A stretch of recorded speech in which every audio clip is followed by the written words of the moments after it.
अस्सलामुअलैकुम नाजरीन, JN news HD के साथ मैं हूं नाइला भट्टी। नजर डालते हैं आज की अहम खबरों पर। खबर शामिल करते हैं रहीम यार खान से। Deputy bureau chief Shamshad Beg Rahim Yar Khan के नवाही इलाके जमालदीन रोड अड्डा भोंडी पर खाद माफिया का गठजोड़ रुल गए। बेचारे किसान जिला भर के देही इलाकों में यूरिया खाद ब्लैक में फरोख्त होने लगी। हुकूमत की जानिब से तकरीबन 2200 रुपये रेट मुकर्रर, लेकिन डीलर और एजेंसी मालिकान इंतजामिया की मिली भगत से फी बोरी 2400 रुपये से जायद फरोख्त की जाने लगी।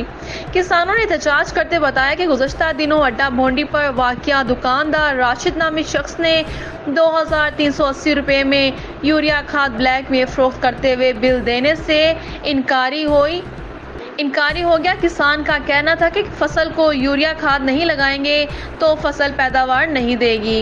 हुकूमत को चाहिए कि खाद माफिया के खिलाफ अलहदा टीमें तश्कील दी जाए ताकि यूरिया खाद ब्लैक में फरोख्त करने वालों के खिलाफ कार्रवाई की जा सके। किसानों ने अपील करते हुए खाद की फराहमी को यकीनी बनाने के लिए वज़ीर आला पंजाब, कमिश्नर बहावलपुर और डिप्टी कमिश्नर रहीम यार खान से खाद माफिया के खिलाफ फौरी कार्रवाई का मुतालबा किया है।